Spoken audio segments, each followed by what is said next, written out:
Hola and welcome back to Vampire Therapist. Let's go. Crimson, sweet sanguine. Tonight we are celebrating. I am pouring us all some shots. Verona Virgin 1492. A taste of a different time. You know I don't like drinking anything but fresh, Andy. I know, dearest. This is a rare occasion. Samuel here was able to help a 500-year-old let go of her anger. So let us toast her age. To the Renaissance. Ugh, that tastes like dirt. Ugh, I think mine had a clot in it. It's not very good, is it? Oh well. Then let us instead toast leaving the past where it belongs. I think I've had my fill of the past tonight already. I've got a better idea. Is that so? Of course, my dearest. I am delighted for you to share yourself. Oh, how very kind of her. I'd like a little privacy. Come on, cowboy. Follow me to the kink room. Look at this face. Oh, well, all right then. Smile, Samuel. You have the favor of a very special woman. It has been too long since I tended my own bar. Go have fun. Okay, Andy, you have a good night. Hey, cowboy. She took the towel with her. Hi, Crimson. Look, handsome. There's a reason I wanted to get you alone. Wanted to pick your brain about something. I'm hearing about all these clients of yours being stuck for hundreds of years, and I keep thinking, what if that's me? Oh. I've been half dead for 20 years. But do I want it to be 200? Have you talked to Andy about this? Yeah, but he's 3,000 years old. 20 years to him is like a month. I'm getting a little jealous of your vamps, if I'm honest. They're all moving forward, but I'm stuck in the same place. I've got Andy keeping me alive, but I'm not sure I'm living. The way I see it, either I decide my time's up, or I decide to become a vampire. So, I wanted to ask, what's your favorite thing about living forever? Who wants to live forever?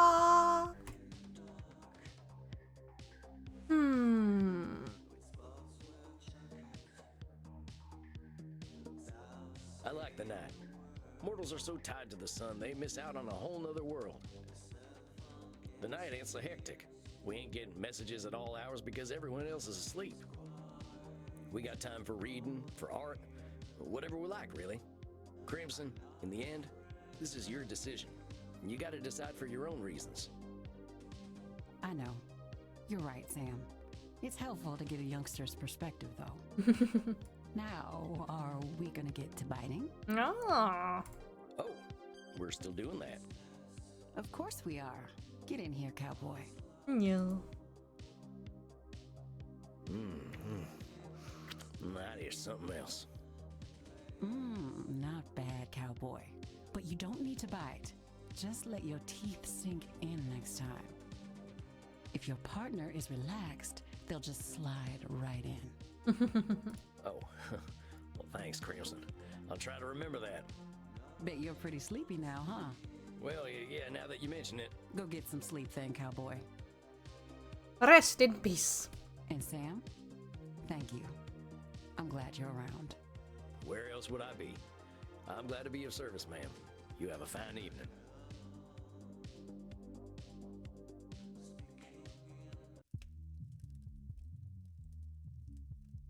Samuel, good evening. How is my ever-impressive protege tonight? Looking forward to a night off, boss. I haven't heard from Eddie, so I was thinking about a nice hot bath. An excellent idea. A little self-care goes a long way. I do have bubble bath if you would like to borrow some. Andromachos the Mighty uses bubble bath, huh? I wouldn't have guessed. Andromachos. There is only one type of human who does not like bubbles. Liars? Well, I was going to say werewolves, but I suppose it is the bath part they dislike, not the bubbles. Oh, well, I ain't no liar, so I'd love some bubble bath. In fact, well, tarnation, I guess the bubble bath is postponed. Are you ready to handle Edmund's distortions? It sounds as though they will be intense. Oh God. Well, let me think real quick.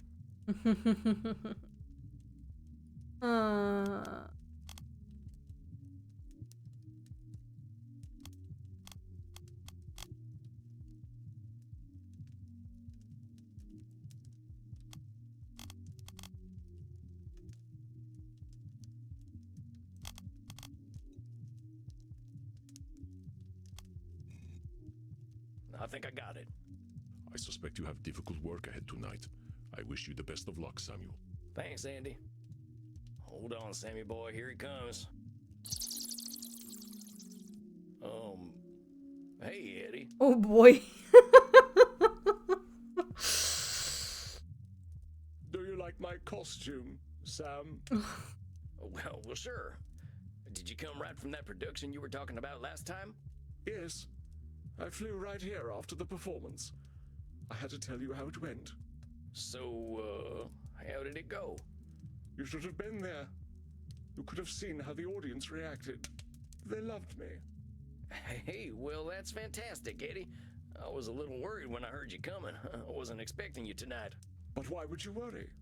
You knew who I was. The great Edmund Keane. Of course the audience would love me. Oh, my dear boy. How they did laugh at the great clown Pierrot. Well, that's amazing, Eddie. Gave that Grimaldi fellow a run for his money, huh? Grimaldi would have never achieved as many laughs as I clearly earned. You don't sound too happy about it, Eddie. Pierrot is supposed to be a tragic clown, but they laughed. They just laughed and laughed and laughed. Oh, Eddie. They laughed at my heartbreak when my wife left me for a respectable man. They laughed when I held my dying child in my arms. They laughed as I succumbed to drink, damning God for not taking me. They laughed as I slit my own throat when 'twas no trick, for I am already dead. So you see, it was all very, very funny.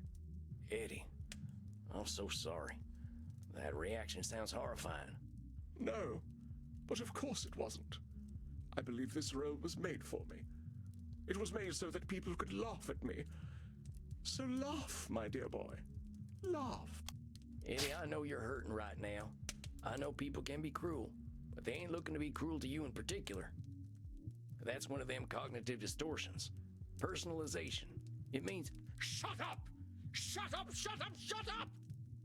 Don't tell me a fucking thing about cognitive distortions! Do you think I don't know what they are? Do you think I do not employ each and every one, every single moment of every single day? I am a professional liar, but no lie is so carefully constructed as that of Edmund Keane. You told me to deal with reality as it is. So be it. This is Edmund Keane, a minstrel, a jester, a fool, a clown. A clown whose greatest joke is to pretend for even a moment that he is not one. But you see, my dear boy, all that is impressive about Edmund Keane is just illusion. It has always been an illusion. That is what the stage is, but it is my life as well. I don't believe that for a second, Eddie. We're the sum of our experiences, and you bring something to that stage no one else can. Maybe if you were a robot, we'd be having a different conversation. But you're disqualifying the positive things you bring, not just to the stage, but in yourself. Honeyed words will never be sweet enough to mask the taste of truth, my dear boy. There is no Edmund Keane, only a pile of lies. Go ahead and ask me, therapist. Ask me, who is Edmund Keane? Nay, do not ask. I will tell you. Edmund Keane is nothing. There is no Edmund Keane. I have never met the man, or even the boy. I have known Shylock, Richard III, Hamlet, Lear, Othello, Macbeth, Romeo, Cupid. But people loved all of those characters. Wherefore would they love Edmund? Edmund had to become a character as well. And I have played Edmund for so long that naught lies beneath. A hollow man sits before you. As the vampires have said, what is a man anyway? A miserable pile of secrets, a mountain of pretty lies. Eddie, that ain't true, and I'll tell you why.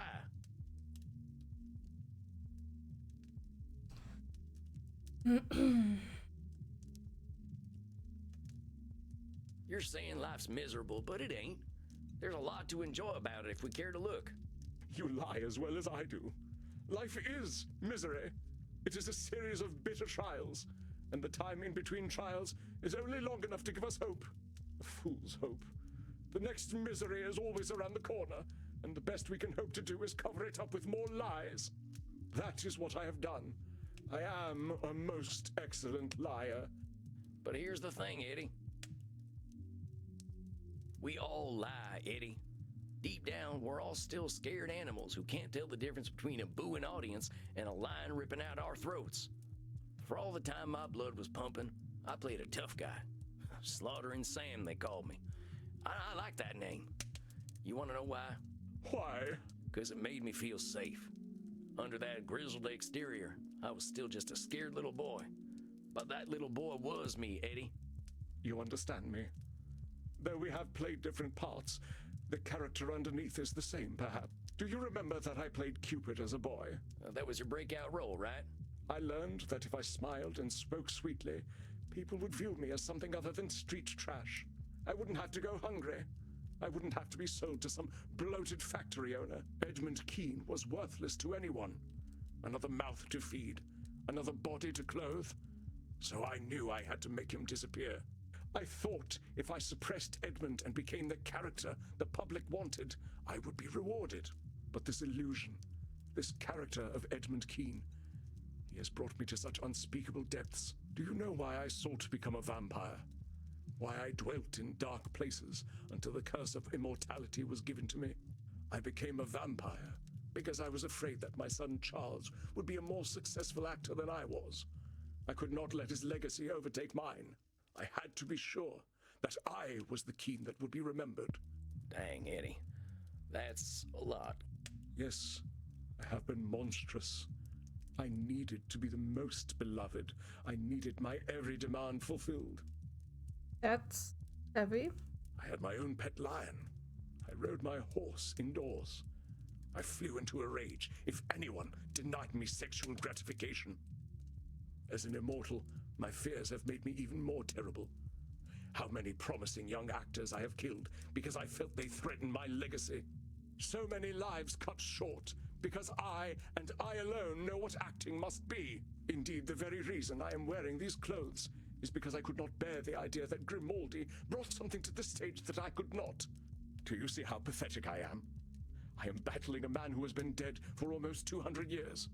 The audience was right. I am a most laughable creature. I know what they are thinking, what they have always thought. Look at the fool actor. Look how he debases himself by begging for our approval. Eddie, you don't know what they're thinking. At all. We've been going over this for months now. All you know is what you know. You're concerning yourself with the thoughts of everyone else that you can't even know. It ain't no wonder that you got no sense of self. Yes, you're right. I see that now. This monster that is Edmund Keane was created for the audience, but I do not know them. I believe 'twas not my talents that earned the adoration of the public. Perhaps they only ever loved me because I demanded they do so. Well, the good news, Eddie, is that you can't just demand someone to love you. If they had nothing to gain from being Edmund Keane fans, why were they Edmund Keane fans? I suppose. The important thing here to is accept things as they are, compadre. I cannot accept things as they are, my dear boy. How can I? How can I accept that I have forced everyone around me to confirm my lie of an existence? How can I accept the people I defiled to satisfy my ego? The son I was relieved to see die? The blood I have spilled to sustain my legacy? The lie is all I have, and all I know. I have done such evil to protect it. So much is my poverty of spirit, so mighty, and yet with so many defects, in the vapor of my own glory smothered. No, my dear boy, what is done cannot be now amended. The child Edmund is buried, and this grim-visaged, wretched creature is all that remains. Eddie, I ain't gonna sugarcoat it. You've done some truly awful stuff, and fear doesn't excuse the dastardly deeds you done. The shit you done ain't never going away. Yes, go on, kick me, cheer, laugh at the vicious clown. Tell him what a fool he is. You ain't gonna play pity tricks on me or yourself. You acted like a lily-livered sumbitch, Eddie. I know that, because I've done some awful shit too. Because of my fear, I hurt scores of folks. Some strangers, some near and dear. And because of my fear, I pushed all that stuff down deep where no one could see it, just like you. I was too afraid to face myself. Once I didn't have a choice but to take a good look at myself, my first thought was that I deserved to go meet the sunrise, because I'm a coward too. But there's something else we've got in common in addition to acting like yellow bellies, Eddie. You know what it is? What is it? We got time, Eddie. We got time to become new people. We got time to look at ourselves honestly and say, yeah, I've been a coward, but I ain't gonna be a coward any longer. So what'll it be, Eddie? You're gonna live forever. Will you do it as a coward or as a man? I don't know how to be a man. So you're giving up then? No, I cannot maintain the facade any longer. I am revealed to myself. But Sam, I never learned to be a person. I stopped being real at 8 years old. Splot! Why did my fellow actors coddle me so? Why did they let me become a monster? They could have said no, but they did not. We ain't focusing on the people who gave in to a kid who was too big for his britches. We're focusing on you. You did some real awful things. You killed people for criticizing you or for showing talent. You resented your son's success. These are things you gotta take in. But how can I put such things behind me? You don't. You've got to accept the things you've done as part of who you are. You ain't gonna erase the last 200 some years, but maybe you can use them to make a better Edmund going forward. How? How do I introduce myself as a demanding megalomaniac? How do I introduce myself as a man who was relieved to see his own son die? How do I introduce myself as a man who demanded the entire world get on their knees to satisfy his ego? Well, I wouldn't exactly lead with that stuff. How about you introduce yourself as a man who's figuring himself out? I suppose that is a possibility. At the least, it is not unexpected for me to be so disarrayed. It is known that we actors are all by nature an insecure people. Perhaps I need to find an identity beyond the stage. It protected me in my youth, but I do not think that it serves me any longer. That might be worth exploring, Eddie. But what if I am nothing without the stage? What if I seek other endeavors, but there are none for me? You're doing some Nosferatu thinking, Eddie. I've been roaming this earth around the same time as you, and what I picked up is there ain't no extremes. It ain't all or nothing. I guarantee you there's more possibilities out there for you between the grave and the stage. I mean, how long have you even looked for anything beyond the stage? Not at all, I suppose. Then let's hold judgment in reserve, huh? The theater is all I know. It has been my protector all this time. Without it, I am helpless as a swaddling babe. Eddie, come on. The stage is the thing you know, but you ain't helpless without it. I mean, maybe you're forgetting the whole superhuman strength and immortality thing that comes with being a vampire. And even besides that, you've learned a thing or two from all them Shakespeare plays beyond acting, I'm sure. You ain't a helpless little boy no more, so don't pretend you're powerless to do something new. Yes. If anything, I certainly have keen powers of self-pity, do I not? I wasn't gonna say it. However helpless you might feel, Eddie, remember that's just how you feel right now. That's the amazing thing about being undead. We got lots of time to make a better tomorrow. My mentor, Andy, he says that at 200 years old, we're basically toddlers by vampire standards. And we both got a lot of growing up to do. That is a heartening thought. If we're doing life right, Eddie, we're always growing up. The trick is not to think we're done growing. Spoken like the bard himself. As he said, all the world's a stage, and I am barely past mewling and puking in the nurse's arms. I should be of a more mature mind, shouldn't I? Surely 237 years is old enough to be out of nappies. We got time to grow, Eddie. Let's just be glad you're a 200-year-old baby and not a 2,000-year-old baby, huh? We'd be having a real different conversation then. But growth to me seems nigh impossible. I have allowed my fear to guide my every sad-gutted action. My fear told me when I was threatened, which was always. Edmund's fear created threats that he was always fighting against. They fueled his narcissism. Do challenge him, Samuel. But growth to me seems nigh. Edmund's fear. But growth. Eddie, buddy, you're talking out of pain. You weren't driven by fear all the time. It just feels like it right now. I know there's an Eddie in there who loves the stage for its own sake. Ain't that so? Damn it! You cannot even let a man sulk. Must I be ever so assailed? This is what I mean, Eddie. You're always in defensive mode, ready for someone to take you down. That ain't no way to live. When you're afraid of some young actor coming up and making a name for themselves, what's so scary about that anyway? I'm afraid they will erase me. I will be just another child of the rookeries, used and discarded, of no value to anyone. No history, no legacy, no record of my existence. Edmund fears obliteration, but one can understand why. He has lost his sense of self.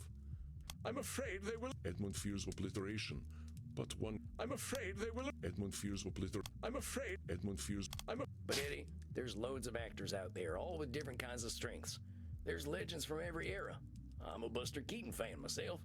That fella was one of a kind, just like you were. When he was doing crazy stunts on trains, he weren't no threat to Hamlet. He was very talented. I wanted to kill him, but I never liked visiting America. Well, I'm glad you didn't. But you see that his success didn't do anything to yours. Not every threat means your doom. Perhaps my time has passed anyway. There was a time when the stage awaited Edmund Kean, but my death was the end of that time. Okay, we got some real work to do still. Here's the thing, Eddie. The stage wasn't waiting for you. Theater wasn't waiting for Edmund Kean to show up, and it wasn't waiting for you to die. You're used to making things about you, but the glorious, wonderful truth is, they ain't. And I got some real good news for you, hombre. You're dead. The pressure's off. All them fears are keeping you locked in time, and you can stay there as long as you like, or you can make some progress. What's it gonna be? I am too much of a coward to die, so I suppose I must live. I'm glad to hear that. I believe I should go away somewhere cold and dark, where I might be alone with my thoughts. I think that's a great idea. I do the same thing, and it changed my life. Well, my unlife. I suppose all's well that ends well. I only hope it does. I got faith in you. As long as we're putting one foot in front of the other, that's progress. I shall see you in a month then. You got it, Eddie. Take care of yourself. We'll get you out of that mewling and puking stage before you know it, okay? So it shall be. Very well. Exit Edmund Kean. Stage left. Oh, that's right. Bravo, Samuel. I was taking notes. It seems the student has become the master. Nice. Only a master of fumbling around. I knew I was taking a risk there. You were, but perhaps such risks are justified with such an extreme personality. He attempted to gaslight you, but you held fast and challenged him, sternly but fairly. You have a gentle nature. That must have been difficult. I didn't want to drive him off the edge. I just saw him close to making a breakthrough, and I didn't want him to start sinking again. Well, you can now count yourself among a very small number of therapists who have made a breakthrough with such a one. I do not count myself among them. And you let me handle Edmund? I had faith in you, Samuel. You affirmed it magnificently. Now, please, go downstairs and find a friendly neck. You deserve it. A drink sounds mighty nice right about now. You have a good night, Andy. Rest in peace, my dear friend. Yes. I missed it last night.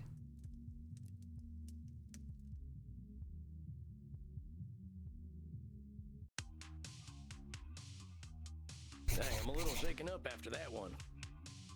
I've never seen a man as afraid as Edmund Kean. That was tough to watch. I'm sure Crimson can lift my mood. Howdy, Crimson. What's the matter, cowboy? You look a little paler than usual. Oh, just had a real tough session. Watched a man who'd been wearing a mask for 200 years finally take it off, and it weren't pretty. Had to happen, though. The fella's got a long road ahead of him, but at least he's taking his first steps. Think this'll do the trick then? I call this a bloody cowboy martini. Shaken, not stirred. I'm proud of you, Sam.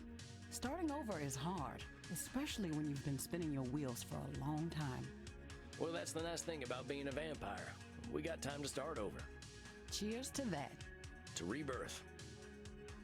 It seems you walk ever in the path of the Lord, my son. Oh, hey, Kieran. I did not mean to intrude. I noted your discomfort and wish to offer you succor in the kink room. You mind, Crimson? Not at all. Go drink your fill, cowboy. Come, my son. Now then, I heard you speak of rebirth. Yeah, it's something we vampires have to do a lot of. I was just worried about one of my clients having trouble with their rebirth. I know it is painful, my son. When we are born again, we leave a part of ourselves behind. Like the lizard who sloughs its dead skin, or the mortal who journeys into the mosh pit, we emerge purer than before. Sounds like you've got a lot of perspective on this stuff, Kieran. I know you must have questions, my son. Please, ask. From your spiritual perspective, can we ever truly start over? My son, you know the answer already. We beings of flesh and blood are also beings of judgment. However, we do not stand in judgment of mortals, but of ourselves. If you believe you have defeated your demons, then you have. Yeah, that's true. Reminds me a lot of should statements. And defeating demons is pretty badass, ain't it? Yes, it is the demons who should fear us, my son. Did you have more questions? Ain't being reborn just rejecting who we were? I wasn't a good guy, Kieran, but I don't want to erase my dark days. My son, only in Christ do we truly receive absolution and become beings of pure light. Our darkness defines us. We cannot reject it, just as we cannot reject the Almighty. It is part of us. But do not be shamed by it, my son. Your darkness is beautiful and unique, as is your journey through the darkness. Kinda sounds like disqualifying the positive to me. Actually, it's liner notes from a metal album I'm fond of. Did you have more questions to ask? From your spiritual perspective, how do we know when it's time for a rebirth? An hour, a week, a year, a millennium. The answer, my son, is when we are ready. Only the Lord decides when that is. The Lord giveth, and the Lord taketh away, and all is according to his will. Well, that sounds like a control fallacy, though. We can't let someone else make our decisions for us. My son, all your trials, the world you live in, they are all his work. He leads you to the truth. When he has prepared you fully, you will accept it, and join him along with the dearly departed gods of metal. Did you have more questions for me, my son? Why ain't your Lord the fire and brimstone type that's marked my kind for centuries? The Lord did not do these things. That is the work of man. Even they work through him and face their own dark journeys. But eventually, we will all be blessed and return to his bosom to rock for all eternity. It is not for man to judge. Well, I've got a lady who would love to meet you. I think a few men of the cloth did her dirty. Men will ever seek power. But I know some simply seek blood. Are you ready to receive succor, my son? Yeah, but I really wish you'd stop calling it that. That is enlightening. There. May you be sustained and fulfilled. May you shepherd your lost sheep, as I shepherd the children of the night. You're a one-of-a-kind dude, Kieran. But thanks for the drink and the talk. You have a fine night. Godspeed, my son. Nice. Good timing. Good evening, Samuel. You are seeing your ancient client tonight, are you not? Yes, we are. But we are doing that in the next episode. Thank you so much for watching. And see you in the next one.